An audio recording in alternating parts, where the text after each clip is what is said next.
Warning, this content is for entertainment and educational purposes only.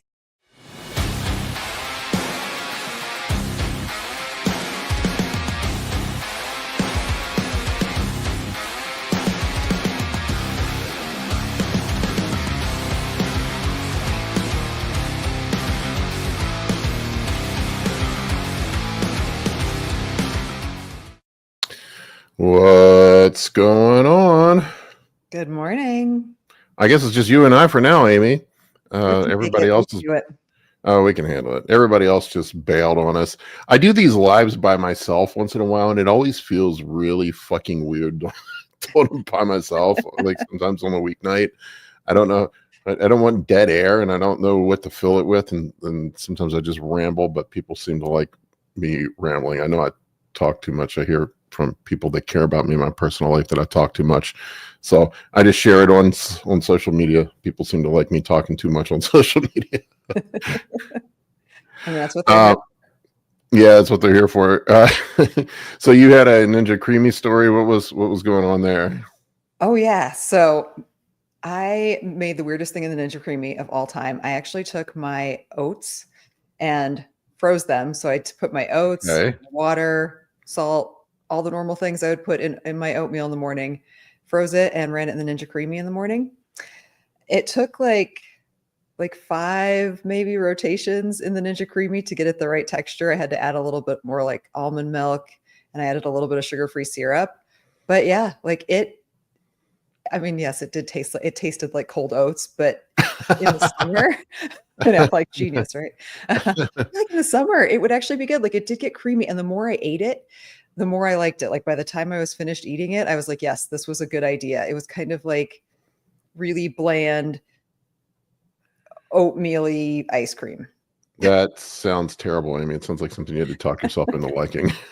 I sent a video of it to Dave and Jackie because I'm like, they are obsessed with their Ninja Creamy. I'm like, who has ever done something this weird before? But it totally worked. And I feel like if I played around with it, and I think if you made it with milk, it would actually be like super delicious instead of water. But yeah, it was not terrible. Alex says, here we go. Paul's dropping mass. Amy's bringing the class. Amy's definitely the class. I am not the class. I'm not mass anymore either. I keep getting lighter. I'm the mass now. I'm mass monster over here. I'm living the GLP-1 life, man. I just keep getting. The funny thing is like it's oh, there's Justin. He must have escaped church. What's up, Justin? Church. He's probably sorting out his mic situation here. Yeah, no, that's my. I don't know. Well, my mic not resorted, but I was sorting out my volume situation. You sound good. All right, good deal. Yeah, we had tornadoes, and power went out through everything, so something must have shut down with it without me realizing it the other day. I have a general rule in life: I don't live in places where tornadoes happen or hurricanes. Yeah, hurricanes, I might be able to make a trade for because you do have the beach. We don't usually have them, but well, I guess technically we didn't have them. Just down the street did. You need that Tesla power wall, Justin. Yeah. And some solar panels. Practically free. Have you seen the pricing on those? No, I haven't. Whole power wall block thing. Oh, like was it? Yeah. You can get them for commercial and industrial use, but they're millions of dollars. Holy fuck! I didn't know if there were any subsidies for any of that stuff. I'm sure there is. I don't know. I'll find a way to qualify. I don't have that kind of money though. My dumbass neighborhood, they sent out I really hate my HOA. I've been battling with my HOA. It's been a constant battle this year. But anyway, they sent out a thing like telling people they can't put solar on their roof. Like everybody, there's some people in here that put solar on the roof. They're like, you can't do that. I'm like, well, if somebody's already done it, it's kind of too late. I ain't taking it off my roof if they've already. You're not supposed to do it. What'd you guys think of Nick Walker yesterday? It looked awesome. Win. I mean, I think after the week before I don't see. I mean, if he looked good, he was going to win. I don't think they were going to risk that kind of hoopla. I thought he looked better yesterday than he did. I would argue also. I think he was a little bit sharper. I think his shape, I don't know if it's controlling his midsection, but like when he does, his V taper is pretty good. You can see it's a little wide there, but when he locks it in, yeah, it's just impressive. Yeah. Yeah, I thought his waist definitely looked like he was conscious of keeping it a little tighter. Mm-hmm. Even looked a little fuller, I thought. Yeah, I Yeah. noticed from behind it looked like he wasn't quite as tight last week, but when he turned around, he definitely was drier than he was last week. You can see all the lines on his glutes and shit. Mm. Yeah, it's interesting because he's really not that dry right there. He's in great condition, but you can see through his back he's not bone dry. But I mean, that's that full look. I like that kind of looks my favorite look personally. Me too. I like a little bit. Yeah, but you got to be a big dude to pull that off. You can't try to do And, that. and you have to be very lean, because you're not getting any leeway on the body fat. Yeah. Somebody's asking, does Nick have the best double bicep in the league right now? I don't know, man. Derek's is hard to beat. Derek's is tough. But what's crazy is Nick wasn't that great from the back just 2 or 3 years ago. If you look when he first turned pro, his rear double bi his back was a little weak in it. I mean, he looked pretty fucking sharp to me. Yeah, I mean, you can see there's a little bit of water like on his glutes and his lower back, but nothing crazy. No, that's what I'm saying. It's basically just he didn't really push the dryness and went with fullness, and I think for him that was a great look. Yeah, no, I think that was the right choice. I don't know. I like this look better than I think he looked better than he did last week. I agree for sure. Yeah, this is probably. I mean, when you can zoom in and analyze photos like that, like his back's not mega detailed there, you can kind of change your mind. But at the time, I thought it was probably his best look ever. Yeah, no, I really like. I mean, well, he definitely proved that he can contend. It's funny, like some of these other guys that are champions of social media never just quite look like they do. Like, not to take anything away from Reagan, he's 10 times the bodybuilder I am, but he just never quite seems to translate it. Well, that's the problem with social media. Some people just post photos, but you don't have to Photoshop your photos or even do any editing. If you're in decent shape and you post an Instagram photo and add like 10 structure, it's like 3 weeks of conditioning improvement, and there's nothing looks different on the photo. There's no Photoshop. There's not really even editing. You've just maybe added sharpness or structure, but not even a tiny bit. But obviously you can't do that on stage. And then also you're at the mercy of whatever settings the photographer of the show is using. Some shows they do crank up the sharpness when they post photos. Like what's that, Waltman Fitness, or what's his name? Waltman. He did the last show. He does some really his are my favorite photos in the sport. But he cranks I like the Gilco ones. They did the New York Pro. Yeah, they do good. But yeah, that Waltman, Whitman, it's Whitman something. Whitman NN or something. He cranks the structure or the sharpness or clarity or something up pretty high. I mean, hell, just even like for me, like the transition from my home shitty lights to the posing room at my gym, the lights in my posing room are magic. Yeah. Yeah, and that stuff gets amplified when you're in shape too. In the off season, it's like you look about the same no matter what. But when you get pretty darn close, that little bit of lighting, because every every separation between muscles changes the shadow, and so you get a little better shadowing. It's amplified. Yeah, I like sending Justin my pics from the posing room when I get towards the end of prep. Yeah. I get all excited. Sometimes guys will pose over a single monolight right overhead where they look like they're the 1999 Grand Prix in Europe with Ronnie. It's like, oh, that's great. Post that online, but I need a little more washed out look. I get a little overzealous and excited about the pics towards the end of prep. I've got clients on prep now, and they're sending me like pics every 3 hours, and I'm like, yeah, that's me. Yeah, everyone does. I mean, for peak week, I do it. I ask for it, because it does. You want to be very, kind of possibly adjusting every meal, even. But yeah, it's funny how when you're not competing, you kind of forget that full on obsession you get, and it's hard to, and even though it's there when you're the one in it. It's you can rationalize just about any level of obsession.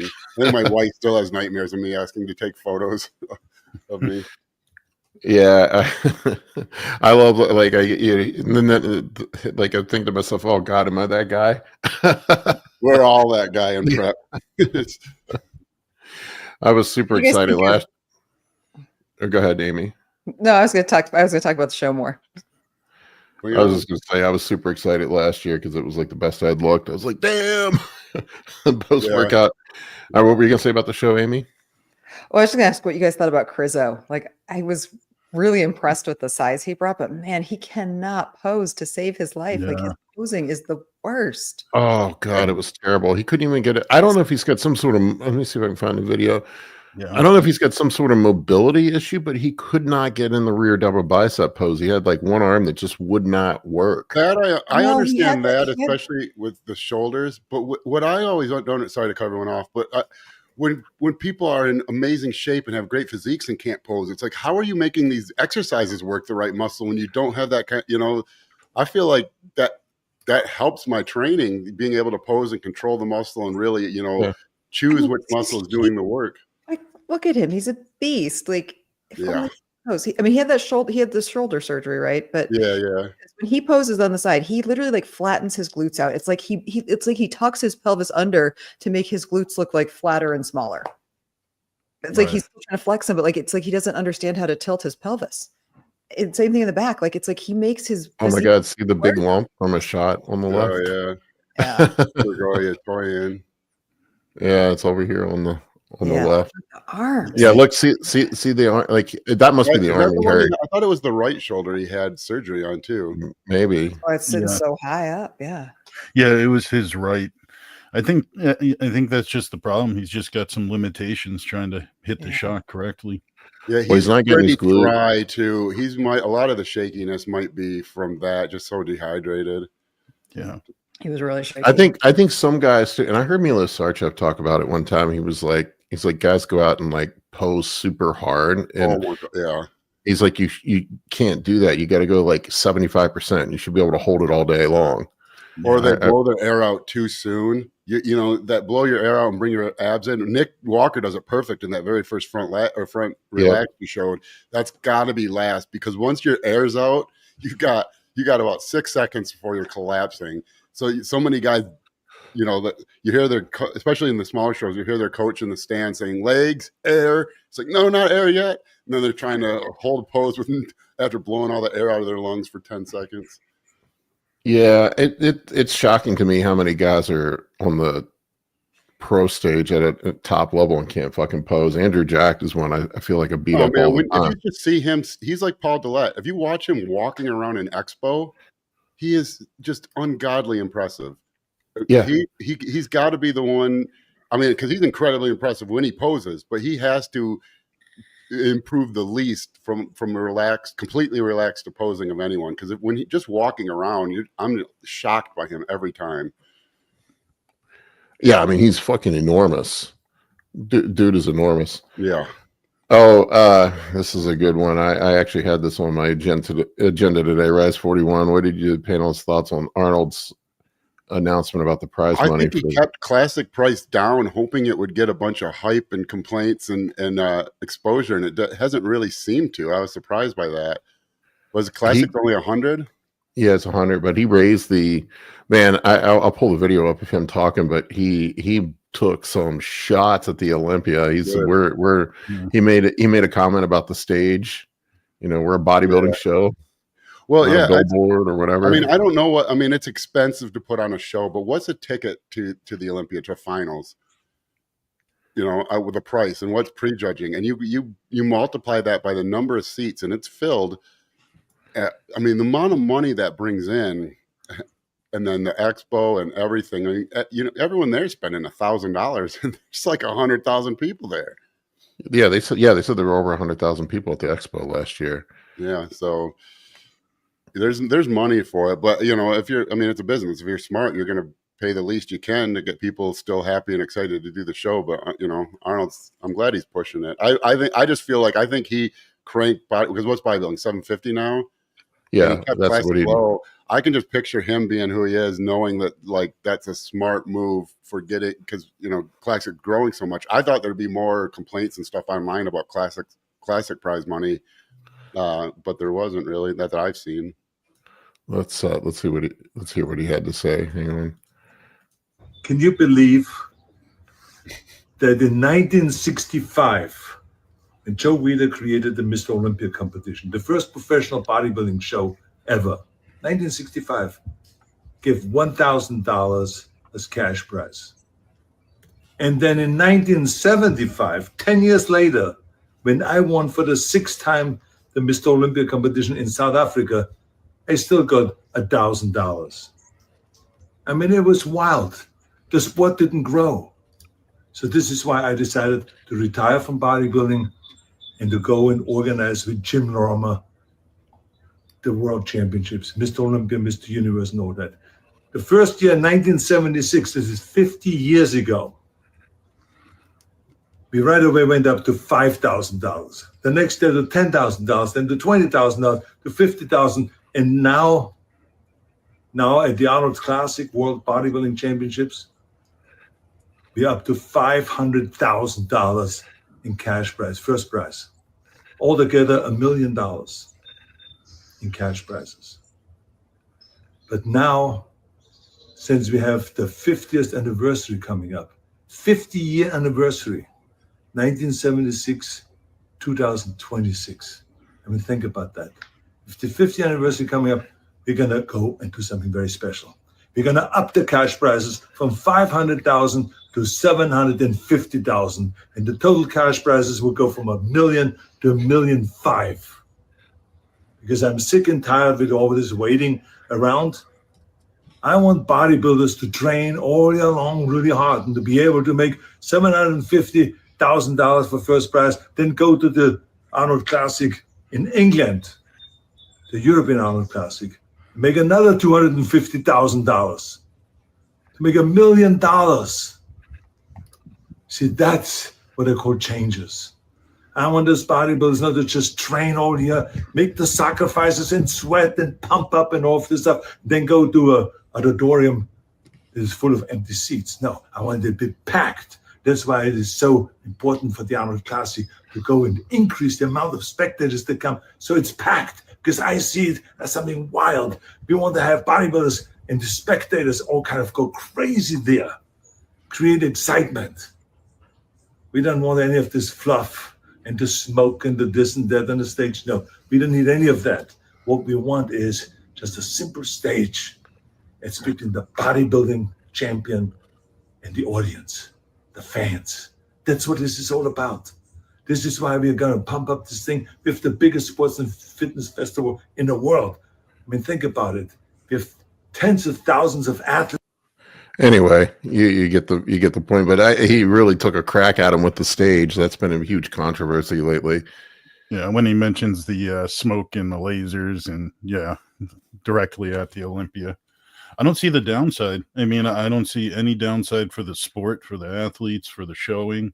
You know, it's good to kind of challenge the Olympia a little bit too, to force their hand to put on a better show, whether that's prize money or just the way they structure it with, like you say, the lasers and presentation. I think it's great. I watched that and I thought that was awesome for the competitors. Yeah, no, I mean, it's a fantastic move. I mean, I'm sure. I'm sure the people at the IFBB and the Olympia and the promoters are not happy with this. Right. I mean, you know, I mean, what choice do they have now? They have to pay more than what he's paying, right? Well, yeah, I'd imagine they'll have some sort of increase. I don't think they have a choice. What's up, Mike? Hey. Well, do you see them even matching that though? You know, the Olympia. I mean, they have to. Yeah. They don't have a choice competitively, do they? They're going to have to be more than him. Yeah, but does the prestige of the Olympia still carry over the prize money for some of these athletes? You know, I don't know. I mean, I would imagine right now. I mean, for me, I mean, the Olympia still stands king in my brain. It's the Super Bowl. It's the Super Bowl, right? But so, I mean, if they want to stay relevant, they're going to have to raise the prize money. They don't have a choice. It's only the Super Bowl because the top guy does it. If you have a guy who wins the Arnold and chooses not to do the Arnold, and it's a dominant Arnold, do the Arnold, dominate, and choose not to do the Olympia, that might be all it takes for the Arnold to start being viewed as the top dog. Right. I don't think it's any coincidence that the timing, though, that he made this announcement either. It's like it's just about the time where the Olympia would have to do something to respond. Yeah. Well, it's also a week after Dan Solomon, or 2 weeks, whatever it was, it said, basically told everybody to go screw themselves about the stage. Mhm. Yes. Yeah. You know, and then he gave that sarcastic, backpedal where he said, "All right, whatever you guys want, we'll do it." And I'm like, all right, Yeah, man. that's how it works. I mean, that's if you own a business, you got to do what the customer wants. Typically, Yeah. Somebody said, Todd makes, well, 1 million for the Olympia, Nick wins, and Bob to announce that would be the best storyline ever. Bob could not back down, man. Dude was like, well, he's still never going to win an Olympia. I'm like, dude, you sound like salty peanuts, man. yeah, it's weird to get that worked up and stick to it. I mean, yeah. Why don't you just say, well, hey, prove me wrong. You looked amazing. It's called fragile egos. That's what that is. And dudes get their feelings hurt and get competitive. Yeah, I mean, yeah, I mean, this is interesting. I mean, this is like me as a business person, I sit afar and watch this, and I'm just like, what? I think like the Olympia, like, what the fuck are they thinking, man? Like, it's just you were the only show. I mean, until '89, that was the first Arnold, right? Until '89, you were all there was. Yeah. And then basically this entire time, because through Dorian, through Ronnie, all those years, it was, even Phil, you only did the Olympia. And so it just had so much mystique, and they just had a great situation. I don't think they realized that how untenable it is long term, that, again, all it would take is someone dominates at the Arnold with like a 1993 Dorian or a 98 Ronnie or a 2011 Phil Heath, and then chooses not to do the Olympia. It's hard not to view the Arnold as the top dog just from that one situation. Yeah, I mean, so what do you think they'll move the prize money up to now? I mean, do they have to go up to more? I mean, they go have under, to. it doesn't look good. Yeah. I mean, it doesn't. $7.50 and $1. No one knows. I hope they do that. Yeah. I hope they do that. 751,000. The price is right. What's up, Kurt? Hey, Kurt. Yeah, 700. Price is Right wheel. You win, and then you get to spin. Well, Solomon could alleviate, a little bit of the issues he's causing for himself by just getting rid of the lasers and the smoke. Well, he said he was going to. I don't know, but he was like sarcastic about it. He's like, all right, I heard you guys. Whatever you want, we'll just, we'll do it. I mean, if you really have to stick to finals, prejudging. People that you're there to be judged. If you really think you need the production value, I think it's been shown over and over again that this sport does not need or even thrive on production value. Was it WEF in the early 90s? Like Vince McMahon people have tried to come up and make something like a WWE style theatrical version of bodybuilding, and it just doesn't play. The sport is the physiques. Right. I mean, I don't think Arnold, when we were there, I mean, the production value was excellent, man. It was just enough, perfect. Like that's exactly what they need. You could tell Arnold had been in Hollywood and probably brought in Hollywood level people to do the lighting and whatnot. I mean, it's just like, I couldn't tell, like, I feel like I'm beating a dead horse here, but when I was sitting there at the show, I couldn't tell what anybody looked like. I know, yeah. And even looking up on the big screen, it looked awful on the big screen. It was like the Olympia the one that had the really saturated screens too, where everyone was red? That was awful. Yep. Yeah. Everybody looked so red or orange. The live stream was terrible. Yeah. You barely could see a person. I think one of the things that Arnold does so well is that he cares about the athlete experience and the spectator experience. And I feel like that's a little bit where the Olympia fails on both fronts, because they, like the extreme aggressive way they, put across that you couldn't take pictures. So like the spectator experience is diminished. There's so many athletes on stage. I mean, that prejudging stage is tiny, and they had like 50 bikini competitors up there all piled together in like these like herds of bikini competitors on either side of the stage. Like, it just didn't seem like it's like the Olympia is not as good on both of those tiers. It's not as good from the athlete standpoint potentially, and not as good from the spectator standpoint. So like, if they can't improve both for everybody, you do then start to see that a show like the Arnold is going to just be the preference. I mean, like there's a reason why I booked my like accommodations for the Arnold immediately after it ended, and I haven't booked anything for the Olympia.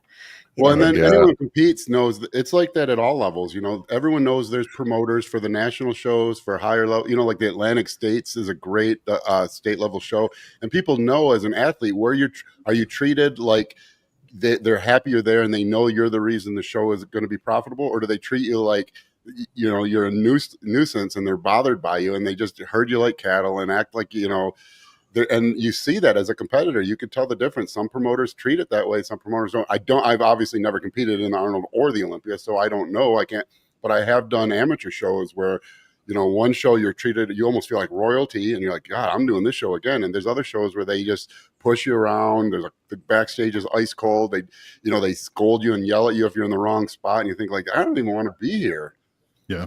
Yeah, and you hear it from the athletes too. Like they do want to compete at these shows that are a little easier on themselves, make them look a little better, and then the show grows naturally that way. Yeah. Connor says the Olympia Instagram needs to stop being petty. They called the Arnold an Olympia qualifier on a post. That's actually funny. Yeah, that is kind of funny. It's a clever troll, but yeah, there's definitely been some back and forth between the two. Yeah. I look. Luke is asking if they should do the black background. It doesn't even need to be black. It just doesn't need to be a moving billboard. Like the Arnold wasn't black. It was fine. Well, Right. and the breakup behind you can really change your physique. And the best example I can think of is an old Animal ad and he never even turned pro. I don't even remember his name. It's some amateur competitor, and it's his leg and the same like tank top and ripped jeans they did in every Animal ad. And he's posing in front of a weight tree, and the 45-pound plates are behind his leg. And your eye, when you first look at it, it looks like that's his leg. And they've used that photo for 25 years. And there's a reason, and so that happens. If you're backstage and there's a bright light behind one shoulder and a dark light behind the other shoulder, your silhouette looks all misplaced. Mm-hmm. Yep. Yeah, the lighting definitely makes a difference.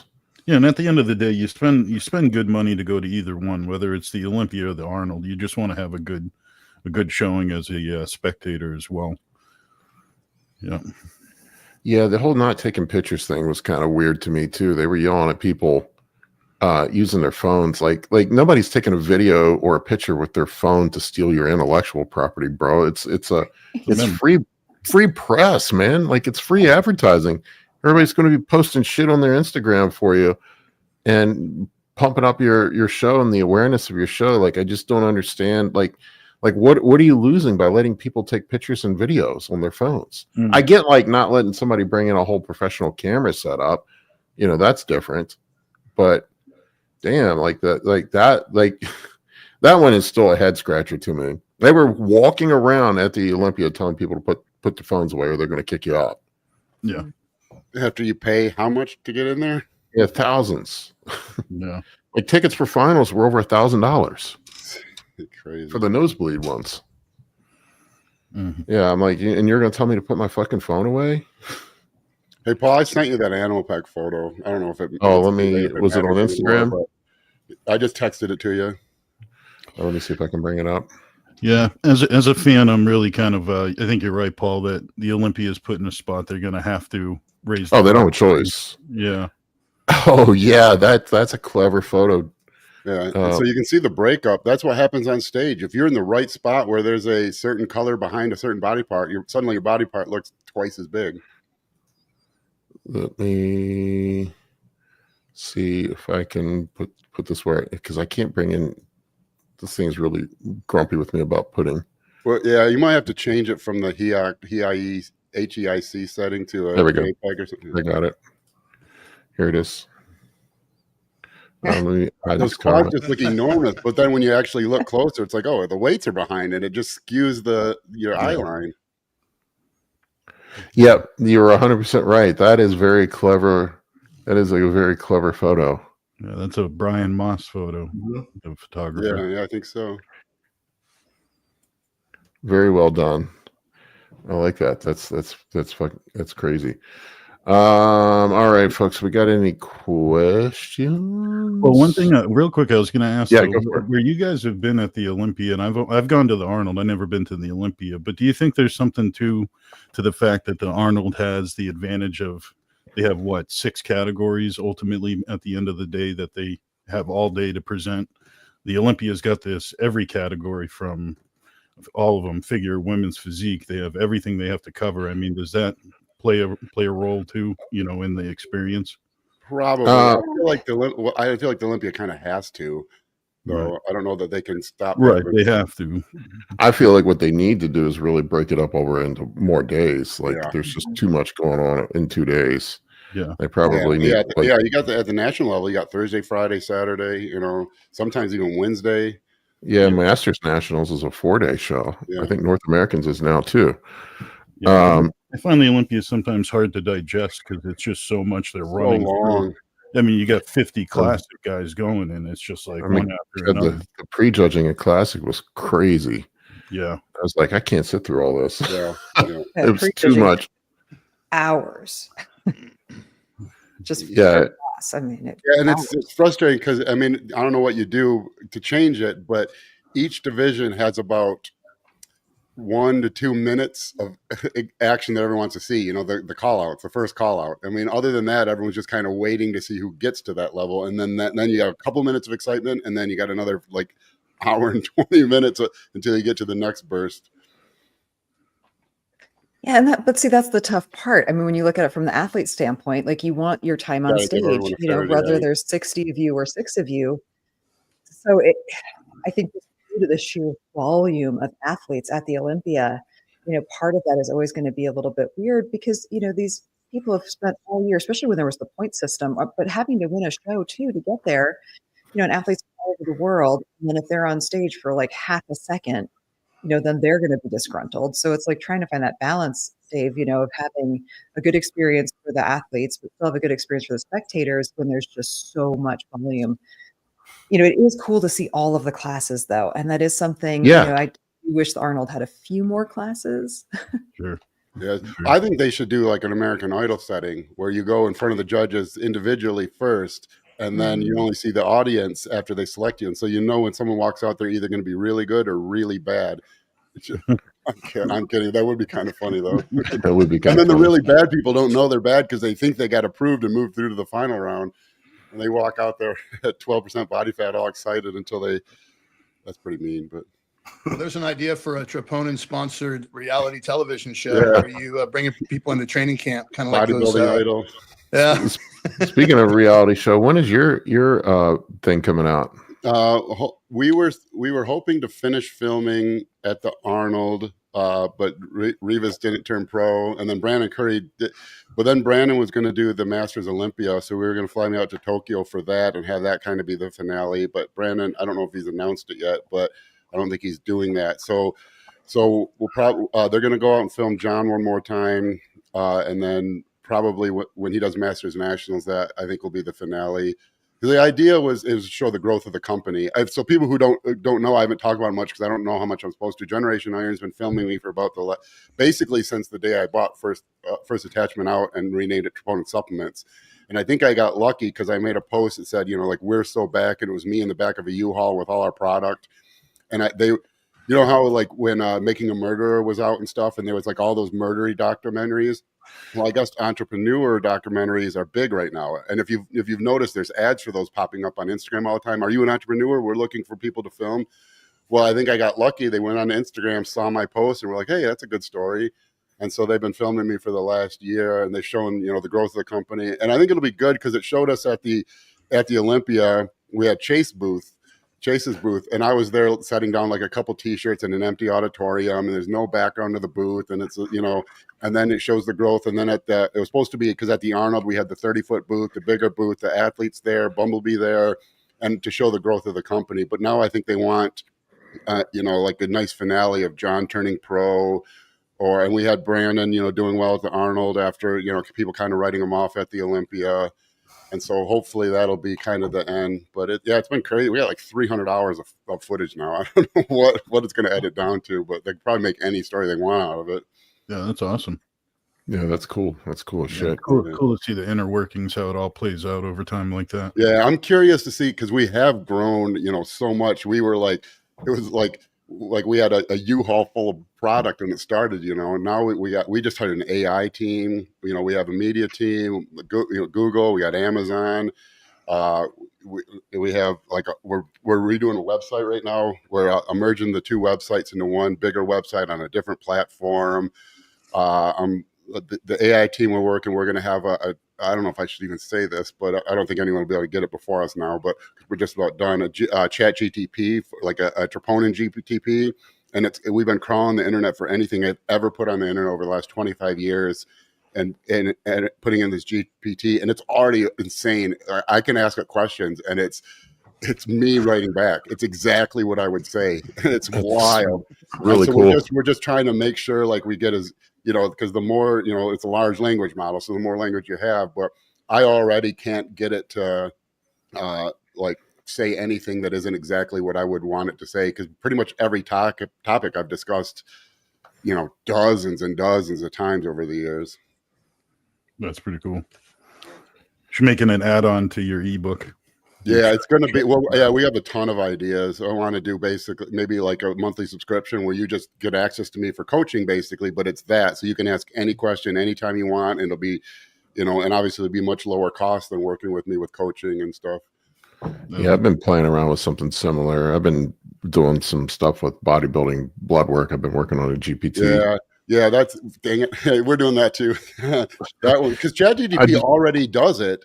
It's just not bodybuilding centric, and so they're not going to know the specifics with creatinine and, but yeah, we're doing the same thing.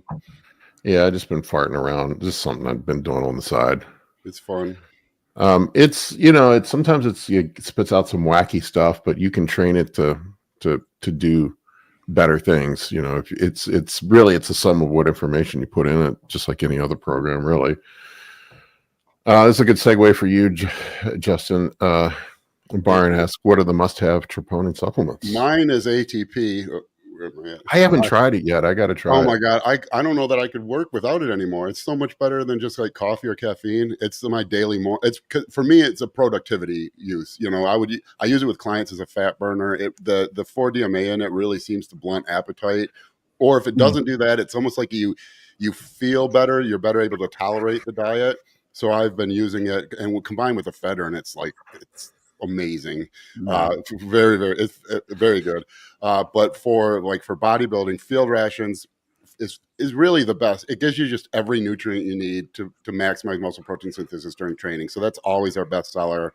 Our other best seller is Suppressor Max or GDA. And then WTF is probably our third. But actually, no, our Renal Reset, our kidney product, I think is our third best seller. Yeah. But the field rations, Suppressor Max, Renal Reset, QRF, all sell pretty much the same. And then ATP is a little behind, but that's my personal favorite. If you need a productivity hack, nothing beats ATP in my book. You know what ATP I discovered every afternoon, always. Yeah. So we have to stay productive. You know what I discovered recently is great for productivity. Not constantly running 200 blood glucose levels. Yeah, I can imagine. Oh man, you'd be so tired, thirsty, tired, peeing all the time. The fucked up thing is when I went to the endocrinologist and actually got a formal diagnosis and I'm being treated for my diabetes instead of doing it myself. I was taking an hour and a half nap every day. I don't take those naps anymore at all. Yeah. Yeah, Justin, can I ask a question about ATP? Yep. Sorry, Dave. No, you go ahead. Have you tried a version, or have you considered doing a version with less caffeine and or? Yeah. But that was the problem is it started to become too specified in the use, like for productivity. Yeah, I want to produce a nootropic based around that 4-DMA, and then there's just straight 7,8 dihydroxyflavone also without the 4-DMA. And I want to use that because the chemical name of that is tropoflavone, which I think is almost like troponin. But it's hard because there's like some of the nootropics that I want, like that are too gray area, like phenylpiracetam is, you can't do the piracetams anymore. Adding a phenyl group to it is amazing. So, or sulbutamine, you can't do that anymore either. So it just basically was. This allows it to be, you know, a nootropic, productivity hack, and a fat burner, especially when combined with ephedrine or clen. And it gave us a broader range. You know, as we get bigger and we can really do more single use products, and that's one of the next products to come out though. Would you suggest people that are already using like mitochondrial aids that are helping with ATP production?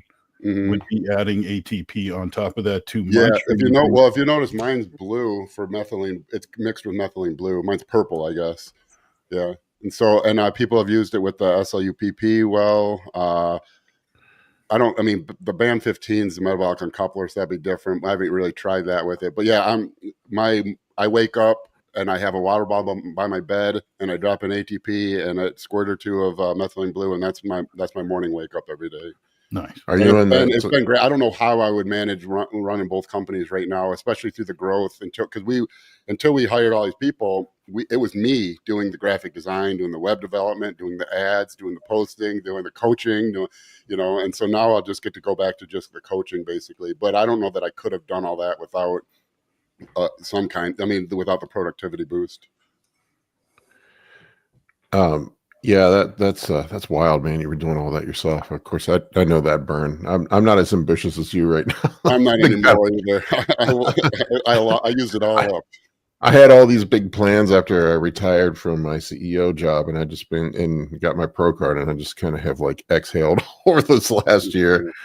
I mean, believe me, I still work, but I'm not like doing anything. Yeah, my productivity comes in effervescent tablet form right now. I'm nearing the end of it. When did you get on the methylene blue bandwagon?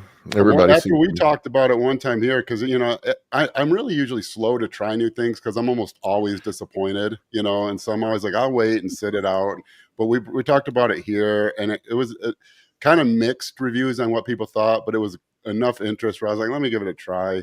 So it was like kind of right before the Arnold. I think the Arnold was kind of might have been the first weekend I took it, actually. I think maybe someone gave me a sample when I was there, now that I think about it. But I got to get Dean on sometime. I think he like changed the whole damn world with the the mitochondrial stack. Like, yeah. Dean I think he was the first person I heard talk about it. Wasn't he, Kurt? I think. Probably. Yeah, Dean.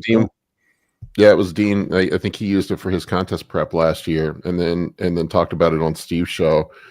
Hopefully, Dean's making some money from all this. I doubt it, though. Yeah, it's tough. You can have the idea or you can have the product, and usually, whoever has the idea, someone else is quick to get the product out. Yeah, well, Dean's one of the smartest people on the planet. Mm. Yeah, he's super smart and just a genuinely nice guy. On top of it. I definitely avoided a lot of fatigue in this last prep with that combination, I think. So what do you think of the methylene blue so far, Justin? What are your thoughts on it? I don't notice much. I don't think. I feel like it.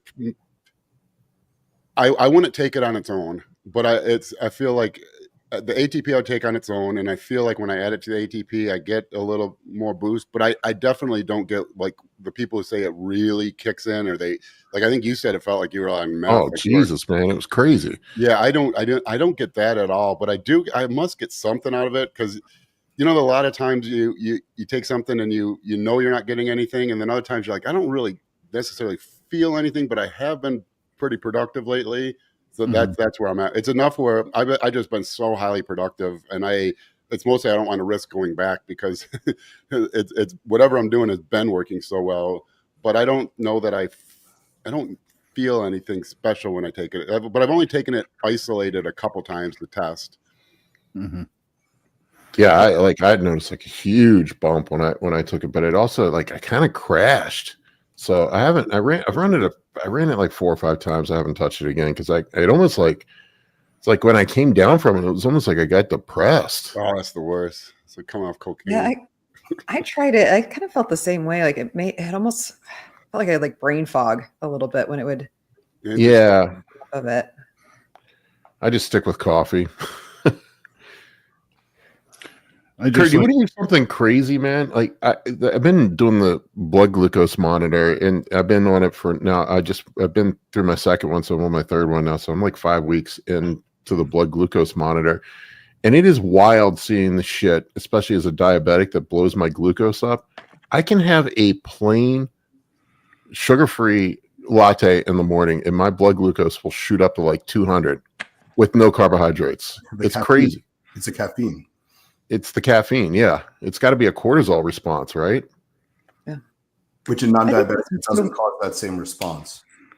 So that's crazy. 5 days for non-diabetic, but diabetics continue to get that response. I like experimented with it like a few times. I'm like, if I eat food with the coffee, then I don't get it. But if I have the coffee by itself, I get this huge glucose the spike. response from the food is going to blunt the cortisol response from the adrenals. You know what I did discover though over the last 30 days is that of running the glucose monitor is that Ben and Jerry's and pizza don't raise my glucose levels above 150. So those are on the approved foods list. I think that's what you see when you wear one of those, and I think what a lot of people mistakenly see when they wear a continuous glucose monitor is there's so many other factors that influence our blood glucose that are not related to food. Josh is hilarious. It's punishment for drinking a latte, you nerd. I have a Starbucks about 200 yards from my house, and it's just so tempting. I just walk down there in the morning and take my walk, and I'm like, I'm here. Let's get a sugar-free latte. I thought they were putting in sugar in my latte, and I was just like, because these motherfuckers fucking up and giving me a sugar. And I watched them do it, and it wasn't. And then I tried it. I experimented, and I tried the syrup, the sugar-free syrup at home myself with the coffee, and the same thing happened. My glucose went way, way, way, way up. But it comes up and then it drops rapidly. Well, caffeine improves insulin sensitivity, but the initial like stimulant effect can release glucose. So when it's monophasic, when there's no glucose present, so it's just going to come up and right down.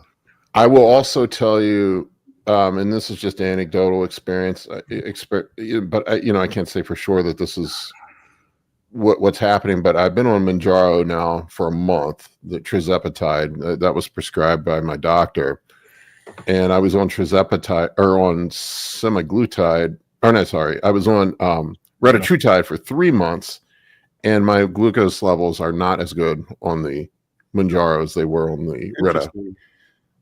It's got to be the glucagon agonist.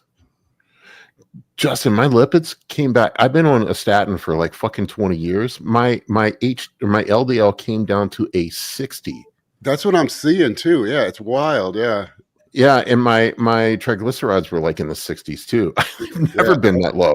That's what I'm seeing. Yeah, I'm starting to recommend it for people with really high cholesterol because it had a stronger effect on my lipids than I'll show you the thing. Like you can see when I started it. Hang on, I'll bring it up. But it had a stronger effect on my lipids than ezetimibe and a statin did. Paul, what was the timeline between those lipid tests? 90 days. Okay. Yeah, that's insane. Yeah. Hang on. Let me pull it up here. Have you guys tested lipids after cardarine use? Yeah, the cardarine lowers it too, but I just worry about the cancer risk with cardarine. Yeah. But it seems to raise HDL too. Yeah, I mean, I don't know how legit the cancer risk is with cardarine, but there is some. There does seem to be. All right, so let me pull this up. See you can see here when I started. This was 2 years. This is 2 years worth of blood work, and you can see nothing. The only thing that changed is I started the Reta. Interesting. Isn't that wild? And my liver enzymes improved too. Interesting. Yeah, I've been seeing crazy drops in lipids with people using it. It's really interesting. Yeah, so that's got to be the glucagon agonist, right, Kurt? Because you don't see that with the other GLP ones. Mm-hmm. Yeah, that's the only difference. I showed my doctor. My doctor just I saw her there, like she was like Googling it, like when I was telling her about it. She's like, "What?" She didn't know. I mean, she had heard of it. She's like, "Yeah, that's the experimental triple agonist, right?" And I'm like, "Yeah." And she's like, first thing she asked, she's like, "Where did you get that from?" I know people. I'm like, places. So I'm what do you want? I can get anything. I'm a participant in a clinical trial. It's funded by Paul Barnett. Yeah, Funded, group of one. N equals one. funded by Anabolic Bodybuilding. Yeah. Yeah. So yeah, it was pretty wild, man. Like, but yeah, my what was my LDL went from a 110, 120. That's about as good as it gets when I'm with a statin down to 60. Oh, and not only that, my let me pull back up my it wasn't just that. My lipoprotein A and little B, or little A, lipoprotein B and little A dropped significantly too. Let me pull this one up. So you can see here my apolipoprotein B went down to a 76, and my lipoprotein little A is below 10. Geez, your HDL is 39, and you're on TRT, right? Yeah. Nice. My HDL is always low. No, I'm saying it's almost 40. Yeah, she told me it was too low, that I should probably try working out, and I'm like, lady.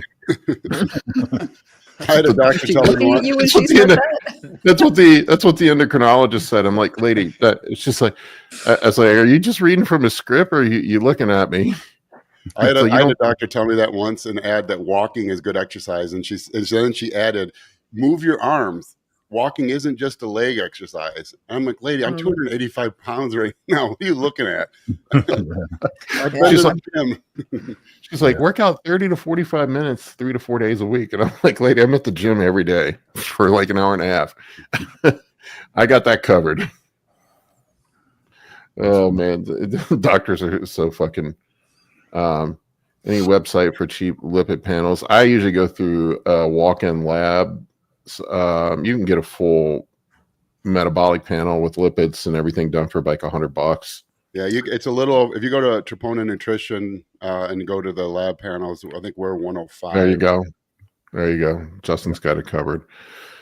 I should probably get an affiliation with a lab, since I all the time sending people to labs. I don't make any money off of it.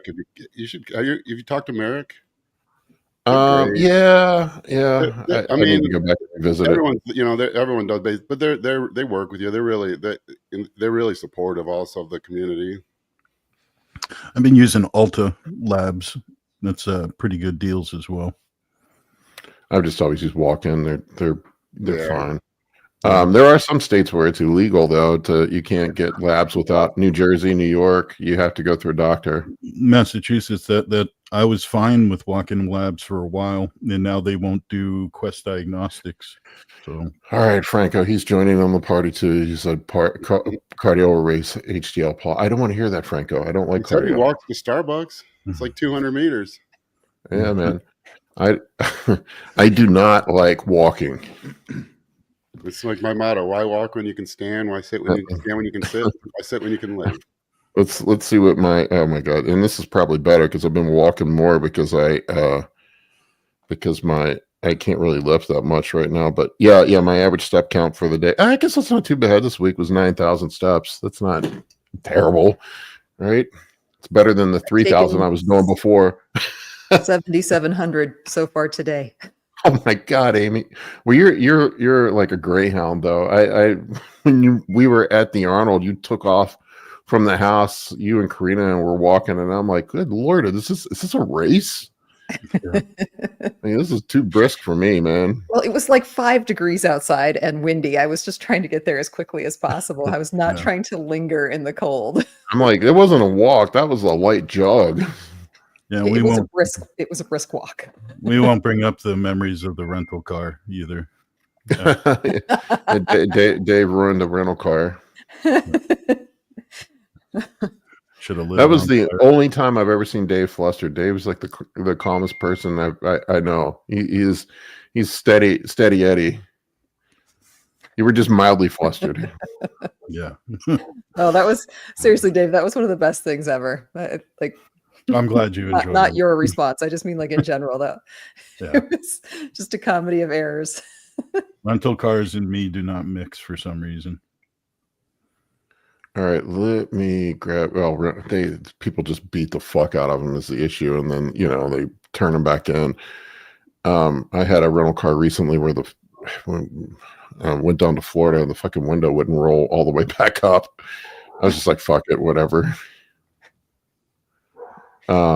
It kind of worked, and then sometimes it would work, sometimes it wouldn't. All right, here's a question for the panel. What do we think of SLU-PP 332? I see a lot of people using it on preps now. I mean, I like it quite a bit. I definitely notice for cardio, fasted cardio in the morning, having a mild dose like a 250, 500 microgram range, I definitely get a good effect for fat burning, and I don't get this overstimulated effect. Sometimes ECY stacks and stuff are just too much. Just to get a little extra aid from the SLU is pretty nice. It gives me like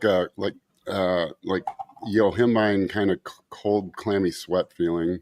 Yeah, I got like sweaty on. Yeah, exactly. That's exactly what I was going to say, Justin. It was almost like I was catching the flu or something. Yeah. that cold sweat kind of thing. I don't know. I get cold on Retta, so it's kind of hard to tell the difference. But the SLU-PP 332, I think, helped me get down to 6-7% body fat for this last contest without taking any clenbuterol or other things that wreck my CNS. So yeah, it's pretty wild. Pretty wild that you did that. Yeah, I got one guy. I'm prepping. He's 2 weeks out. We haven't done any stimulants for fat burners. No ephedra, no caffeine, no Yohimbine, Clen, nothing. He looks great. Yeah, and he looks fantastic. And we've only used SLU and a little MOTC, and it's just kept them fresher. Like how you kind of become a little dependent on the stimulants, obviously, as towards the end of prep to keep you going. After a while, your CNS just gets fucking fried too. I've had that before, where I'm just like completely fucking fried. And if you do, that's why people when I use them with clients, they'll always want to start like at the start of prep, and I'm like, there's no worse situation when those wear off and your CNS is fried and you got a month to go when you need the boost the most, and they're not doing anything other than preventing you from lapsing into a coma if you don't take them. And that's what we're taking them too early, and if you don't time it right, you run into the wall right when you need them to work the most. Well, I ended up last year with us, Justin. I dropped the ECY, man. Like I think it's mostly Yohimbine that just doesn't fucking. Yeah, that's what I've kind of stopped, because now that with the ATP and I've been having good results with that, I've been using that instead of the Go pills or something with Yohimbine in it, and I've liked it. Some people like that Yohimbine feel. I don't. Amy loves it. If they love it, I'll add it. But I can't stand it. Amy's a fan. I mean, I do. But it can be challenging. It's just so stop and go. Like, you take it in the morning and then you're ready to rock, and then you can't sleep. It's stop and go all day. And that just adds up for people. I've been getting some good results trying to be very mindful of people's rest. Good sleep gives good performance.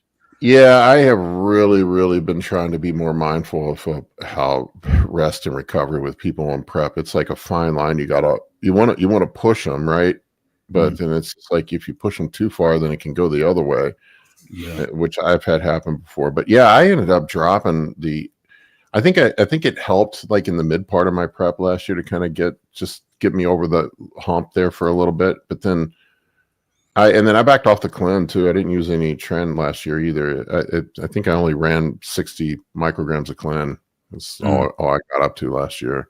And that was enough to get me lean. I also was pretty lean starting prep, so I didn't need to lose a whole lot. Weight didn't even change much, right? If I remember correctly. Yeah, no, what happened, Justin, I started off at 250.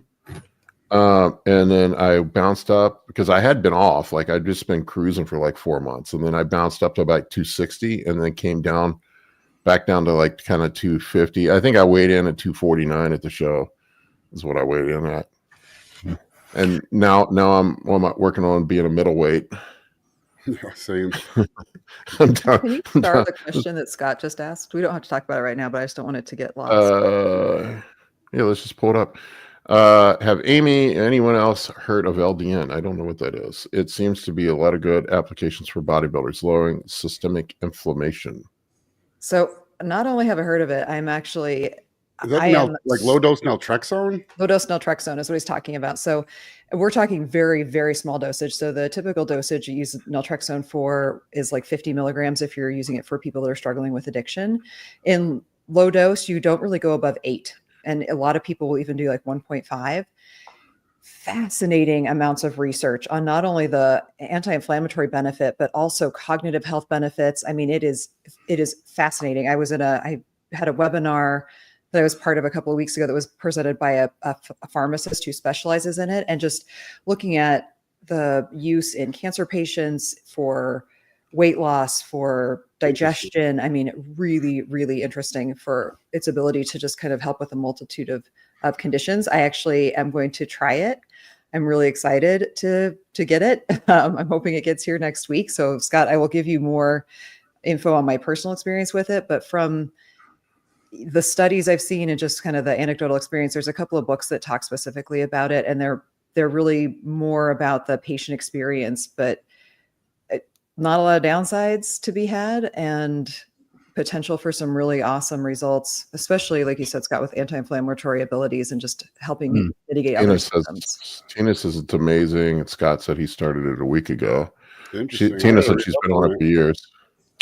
Now, naltrexone is the daily administration from a pill, I believe, and you can use. Well, I don't know for bodybuilding, but when I was coming out of detox for alcohol, we used Vivitrol, which was a injection, and it's naltrexone, but it's just a once-a-month injection. And yeah, so I've heard of it. I've just never used it for this kind of therapeutic use.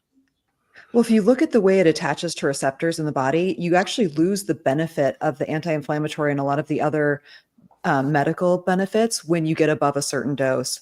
So it's not like the dosage that they give, like I said, for people who are battling addiction or trying to, counteract other things that are so high. You actually don't see the same reduction in inflammatory markers and other things when the dosage is that high. And it has a lot to do with kind of how it interacts with the receptors in the body. So the low dose, well, that's cool. Karina's been on it too.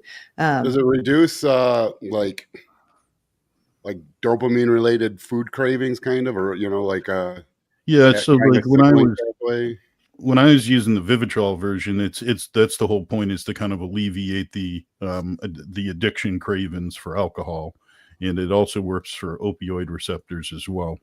Well, it's used works great for that wise for weight loss. My wife has been on it for like 2 years for Hashimoto's.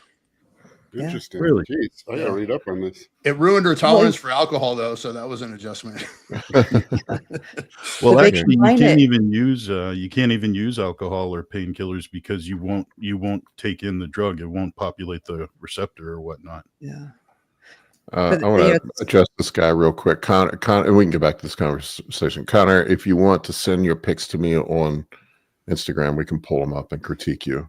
Just get ready to be brutalized.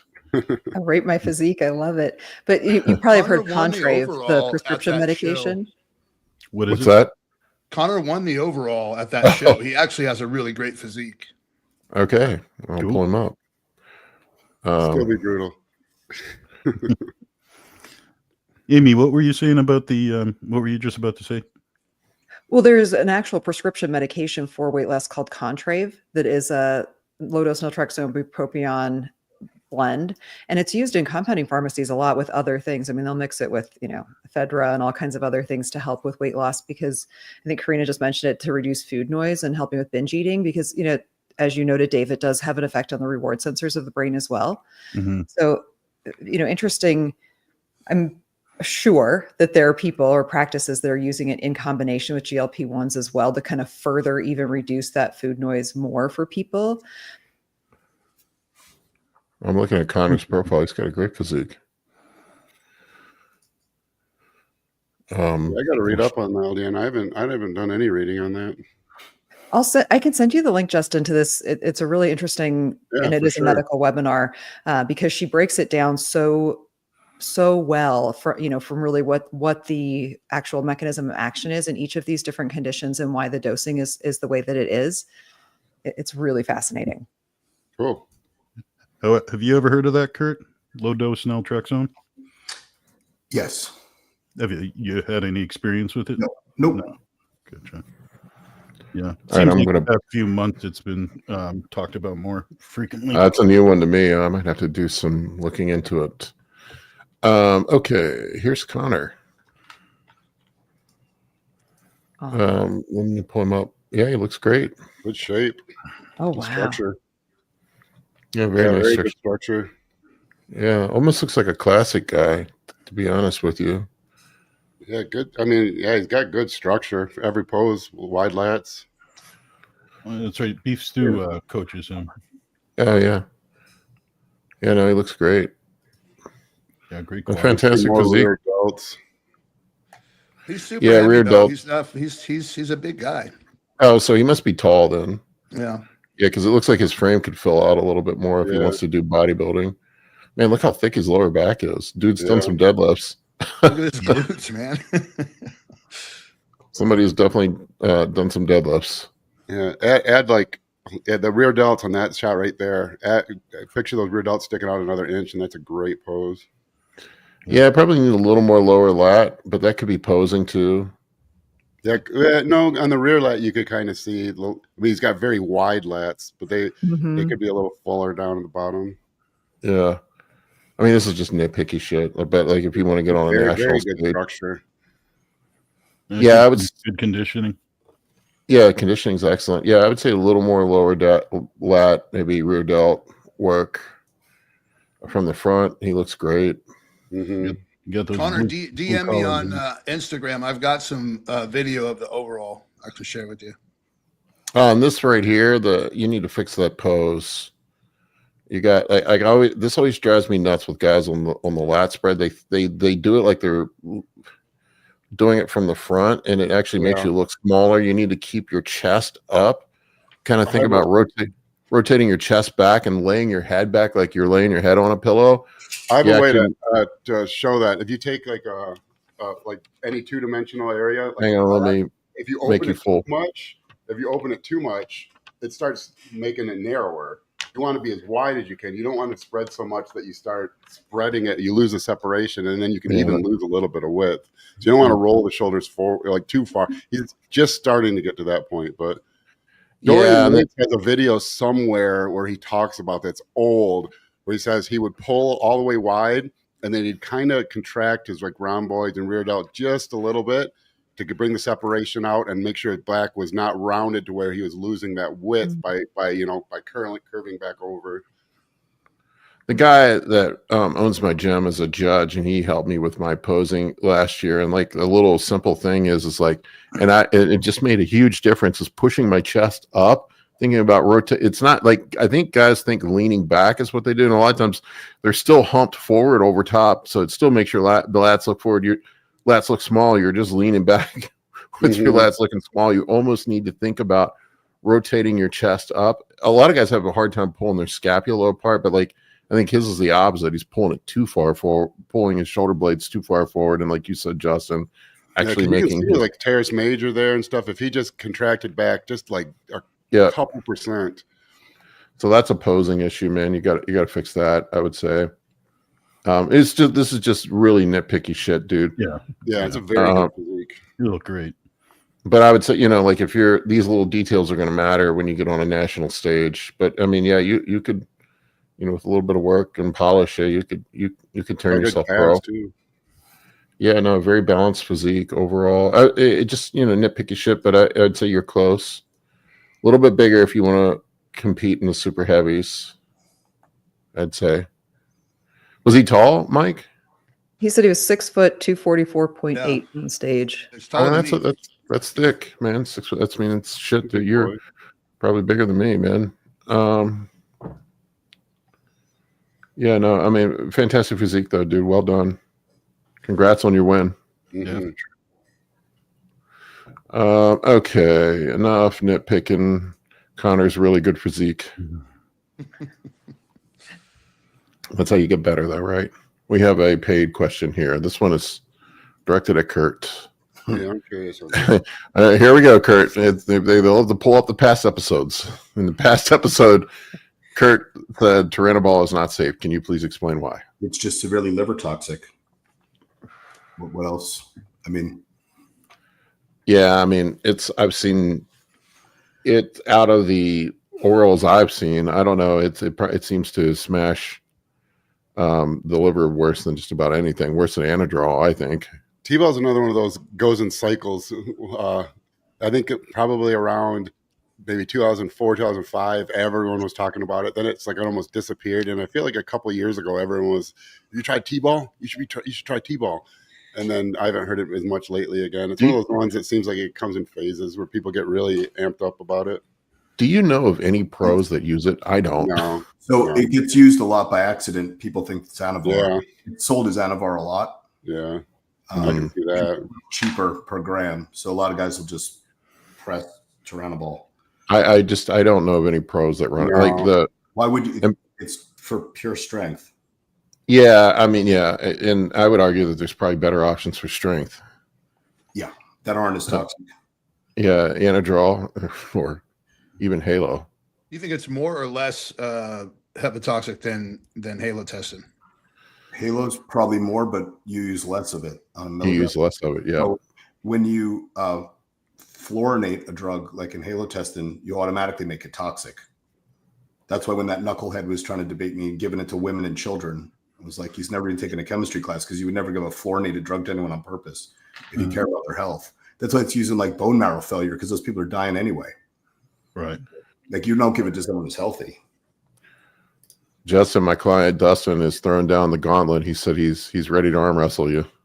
Where is? Yeah, I mean, I haven't in a while, but no, I should have found out that was probably my most naturally gifted sport because it came very natural. I mean, I have thick hands and big forearms, and that's kind of what it. But yeah, you have maybe the biggest forearms on a person I've ever seen, Justin. I've been married a long time.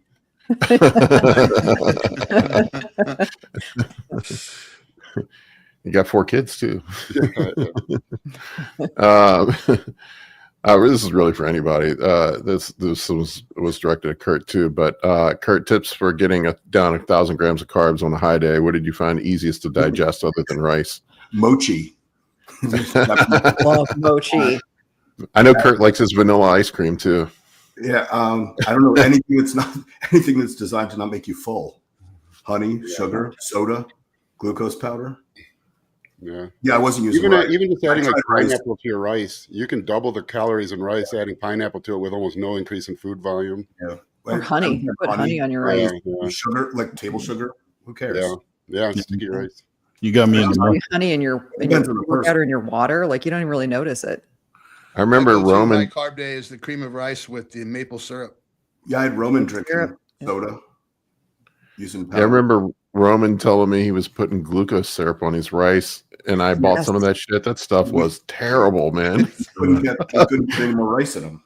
Oh my god, that stuff was awful. I'm like, bro, how the fuck do you eat this? You got me into marshmallows, Kurt. Oh, marshmallows are great for that. Yeah. Or marshmallow fluff. It's 10 grams of carbs in marshmallow, and there's no fat. My secret was just corn syrup. Marshmallows are just corn syrup.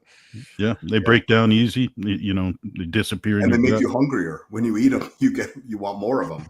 My secret was Captain Crunch. Yeah, Ami Rosas asked Paul if you tried the new cream pop Captain Crunch. I have actually been on a Captain Crunch fast. Unfortunately, I have not done a high day in about 6 months. I figured since my A1C was 10.6, high days probably didn't make a whole lot of sense. Hey, Paul, I kept meaning to tell you this. I saw in clients when they do in a lot of the cereal, though, their iron level goes too high because because it's all fortified. Yeah, and like the one guy in particular is super healthy, and for one of his labs, his iron was really, really high, and we couldn't figure out why. We looked at his food, and he was eating tons of cereal. That iron fortification thing is weird because I think that came about in like the 60s. People were sounded like healthy, like iron, like like Popeye or something. The Iron Kids bread. Iron in every sugary cereal. I have seen a ton of dudes lately with low ferritin. Like I have not seen that until this past year. Cycle because the iron, all the other blood things go up, and the ferritin production can't keep up with it. Normally it'll level out. You can add just regular ferritin, but you also don't want your ferritin high because over time that'll damage your heart. Well, check this out. One of my clients, he works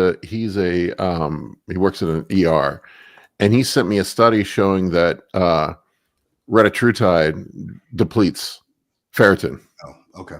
But I mean, in a normal person on TRT, you'll see all the other blood markers. Okay, so I didn't know that. Yeah. If you get that, cook with a cast iron skillet. I've seen elevated ferritin from people cooking with everything in cast iron. Elevated ferritin is dangerous. Like I said, over time, it'll destroy your heart, can cause diabetes. You don't want to leave your ferritin high. You want it just in range. And if it's low, they sell just the ferritin. Amazon sells one. It's in a white bottle with a red label. It's just like bovine ferritin that you can supplement to help get it back to normal. But I wouldn't let it go high, though. All right. S225 has another paid question. What rep range for underhanded grip lat pull downs if concerned about potentially injuring biceps? I have many thoughts on this. I'll let you guys talk. I would probably say don't do the movement. That's what I would say too. If you're concerned about an injury, this is a good example of where Dorian Yates was right about a lot of stuff, but where he was wrong, because he probably got it from Mike Mentzer's that this is good for your biceps. We also ripped his bicep off the bone too. There's passive interference from your shoulder in this movement, so your bicep's not really fully activated. So this is not a good bicep exercise. Yeah, Mike got that so wrong too. Like Lee Priest, when he would do these stupid curls up here, the same thing. This passive interference from the shoulder. Yeah, like Mike Mentzer would say you get contraction across two joints by doing, but you don't, because the shoulder it's not contracting, it's extending.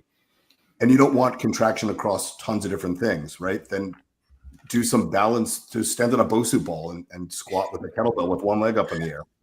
Well, I just had a bicep tendon repair, and my surgeon told me, he recognized me from our podcast, so clearly he watched the channel or watched some of our content. But he told me, this is what he told me. So if anybody wants to know about underhanded movements in stretch mediated hypertrophy, he told me stretch mediated hypertrophy keeps me in business. He's like, I do a lot of surgeries because of stretch mediated hypertrophy. He's like loading a tendon up in a very disadvantageous position is not smart. I'd also switched to doing them with a single arm cable pull and that underhand grip with a single arm cable pull, and it allows me to move in a way that puts the focus on my lats and takes it off of my bicep tendons. Yeah. It's definitely more fluid. He told me what my surgeon told me. He said the distal tears are the worst ones, but he said that like most distal tears that he sees are from people extending too much under load. Like he said, you don't want to extend all the way. He said you want to go to about 90% and you don't want that elbow flexion, like where it's fully extended. He also said preacher curls are extremely dangerous for bicep tendon tears. And he told me that flies, I never even considered this, about how he's like a lot of the shoulder, the insertion up in the shoulder he sees are from wide grip bench presses and from loaded flies. Well, Mike Israel's been talking a lot about training the bicep in that stretch position lately. But biceps don't experience stretch mediated hypertrophy, neither do triceps. So your chest does this way. Your lats only do in a horizontal plane, not in a vertical plane, because then your chest takes over. Your hamstrings do to some degree, your quads do. And your calves. That's it. So like you don't do like long stretches for your lats this way. It's not your lats, right? You don't, once a tendon is activated, it's no longer on the muscle if you straighten your arm all the way out. And something else everyone should keep in mind, because it counts for everyone in this thing. Advanced lifters, which is anyone that's lifted in like 2 or 3 years, doesn't experience any stretch mediated hypertrophy. Justin and I were talking about this the other day. Those are the first fibers that grow when you start lifting. Once those fibers are grown, they're grown. So I'm not saying do short motions, but you don't need to, like when guys put the pad on the leg extension, start to get more stretch, like unless this is your first week in the gym, it ain't doing shit. Connor said he started competing in 2021, and before that in 2015, met Stu in 2016. It was his first bodybuilder he met, and then decided to go off cycle and competing in college life. Well, you look great, Connor. You got a good future in front of you. Just keep working, man. You look fantastic. Yeah. My surgeon just kind of effectively scared me out of, like, he was like, I would never do a preacher curl with everything fully extended. he said, especially like with dumbbells, he said, I've seen so many people pop their distal insertion doing preacher curls. Yeah, I think, Mike, you make a good point too, because the way I do a lot of my lat pull downs too is if I'm doing single-handed, it allows me to get a little bit of body English where I can just stay contorted to one side and really stretch the lat out rather than being restricted with both hands going up over at the same time. So I think you can get a little bit more target of the lat muscle by doing it the way you're explaining as well. Yeah, I was just putting in the chat for S225 to take a look at my Instagram, because I'll post a lot of those workout videos, just short workout videos on Instagram, and kind of see how I do them. I think a lot of people can utilize too lifting straps on some of these movements as well, where you're not incorporating a forearm grip. You're not really pulling too much from the bicep. You can just pull from the elbow down into the lat. You know what I'm saying? I see a lot of guys kind of all of my pull down motions. Yeah. I mean, it's good to get the work of the forearm too and the grip strength. But then again, if your bicep and forearm are getting too pumped to finish the lat movement, I don't see the point of that. Well, I think there, at least for me, if I'm muscling it down with my grip, it definitely changes the focus somewhat. So like if I get my straps so that my fingers are barely even touching the bar in most positions or in most pull down motions. And it forces you to engage your back because you can't like grunt out that first bit of it to kind of get the momentum going. You really have to like do a retraction and kind of pull it down with your back rather than being able to kind of muscle it down with your arms. At least, again, I am not as strong as you guys. So, it's a little bit different, but that's why I find it to be really helpful to just take any of that forearm out of it entirely. Yeah. And it makes sense with you. You got the longer limbs too. That would definitely benefit for you, for someone. For whatever reason, I don't know if it's genetics or what, but I definitely seem to be susceptible to tendon and ligament tears. I've had both of my ACLs, my MCL, now my shoulder. So sometimes I wonder if my right bicep tendon's a little fucked up too. Probably it's just wear and tear from years and years of beating myself up. Just at some point, it's just going to catch up with you. No, I should know this answer, but isn't some long-term statin use have issues with ligament? No, injury? not statins. Not that I'm aware of. There's some stuff on some certain antibiotics. I think Septin was one, right? I don't remember which one. Cipro. What's that? Cipro. Yeah, Cipro. Yeah, like if you're on Cipro, you should not be lifting heavy. Ruptured Achilles tendon. Yeah, that's happened to some people. So the first time I ruptured my ACL, I was on Cipro. Probably not a coincidence. Yep, it probably was not. I was just playing basketball. You know, Dave, I stopped using like the Versa grips there for a while because I felt like I was getting pretty severe carpal tunnel like symptoms, and I was blaming the GH at first, but once I stopped using those straps, it made a huge difference. So I have not used this. I think there's it puts some weird angles on your tendons too, because I have less like tendon pain. I think I have not used a strap in years. I've never used them really. Once in a while, when I was younger, maybe I did, but I don't use a belt. I don't use any lifting gear, none. Well, I'll be the first one to admit I grew my arms by thinking I was training my back when I was younger a lot. I truly did. So I had, well, it's true, just kind of like my glutes. I thought I'm training my, when you're young and dumb, I thought I was getting a lot of activation in my quads. I was really pushing through the glutes a lot. So I had to use some of these things like the strap so I could just pull right through the elbow and kind of focus, get my mind into the connection of the muscle I'm trying to work. So, yeah. Here, Paul, I was looking for this thing. Here's the study from East Germany on the effects of Turinabol on their athletes, of how many athletes died of liver failure. Where did you send it? I'm texting it to you. Is that okay? Yeah, you can text it to me. It's long. You can for people. It's a pain in the ass to find. Here it is: hormonal doping and androgenization of athletes, a secret program of the German Democratic Republic government. Where's all right. We need him. All right, I will put this in the video description, so if anybody wants to look at it, they can. If anybody's curious about the Tyranoball thing. I don't know that we need to bring the study up on the screen. Be a long thing. All right, any last question? This is funny. We talked about this before, but who remembers the bodybuilding supplement landscape with full of pro hormones? And prior to that, it was the Wild Wild West. I know we've talked about Ultimate Orange, which was essentially meth before.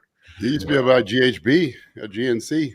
Yeah, you could. I remember those days in the 90s. Yeah, the very, very first time I went to GNC, I think it was maybe 94, and I think it was banned already, but they had like a few bottles still remaining on the shelf. And I remember the guy kind of being like, "Hey, check this out over here." I didn't buy it though, but I was like 14. It was funny. It was like a wild, wild west of shit that was just a placebo and stuff that was actually like real drugs. Is it placebo or is it actual steroids? I remember like the old metrics packets, like I remember how fucking expensive they were, and I'm like, I'm going to get this box of metric stuff and turn into a pro bodybuilder, and it was just shitty ass protein powder. Yeah, was it the original metrics with protein and carb powder separate, and you had to mix them together? Yeah, it was just maltodextrin. Yeah, it was just maltodextrin and probably powdered milk. That old Justin and I talked about it before, that old Weeder protein that was just like chalk. Oh god, yeah. If you didn't drink it right away, it would return to like a gelatinous mass. I remember farting so bad after drinking that stuff, and I'm like, I didn't realize that was malabsorption. Like, I'm getting huge, bro. I remember that Super DMZ pro hormone was one of the first things I used when I was young. All the fads I've seen bodybuilders go through over the years. Justin, you're old enough to remember. You remember when dudes would just straight up eat tuna out of the can all the time? Oh, yeah. I was one of them. Mine was a financial case, but yeah, everybody was eating tuna straight from the can. And then the other thing, like I remember seeing this in the early 2000s when dudes would eat baby food post-workout. Yeah, that was a big thing for a minute. Yeah, I forgot about that. You pay $9 for 14 grams of carbs. Let's go. I remember reading Lou Ferrigno's book, and he talked about how many cans of tuna and a whole loaf of white bread that he would eat every day. Yeah. Dudes end up with mercury poisoning. Yeah, we used to do some crazy shit. We used to, like, when I was in college, I used to mix the tuna with ramen noodles. That was that's actually not bad, actually. Yeah, I would do that, and then how many milligrams of sodium and MSG. That's the good stuff. That's where the growth comes from. I wondered why my blood pressure was high when I was in college. It was Jaeger bombs and ramen noodles with canned tuna. That was my diet. I remember guys dropping Jaeger into protein drinks in college, thinking, I don't know what they one stone. Get drunk and jacked all at the same time, bro. It's inefficient. we would go out to we would also like take D-ball before we go out to the club. D-ball and creatine, man. I'm gonna get pumped, and the ladies are gonna love me tonight, man. Club pump going. You left out cocaine. Yeah, the cocaine came later in the night after you were drunk. I was too poor. The pump. I was too poor in college for cocaine. That came later. It was later. Now I live the boring life. It's energy drinks and video games. That's about it for me. And TRT. I'm not even on cycle. Pretty lame. All right, folks, I think that's all I got for you today. We appreciate each and every one of you. Thank you for all your support. We had a pretty large live audience today. It's the biggest one I've had in a while. See you, folks, on the next.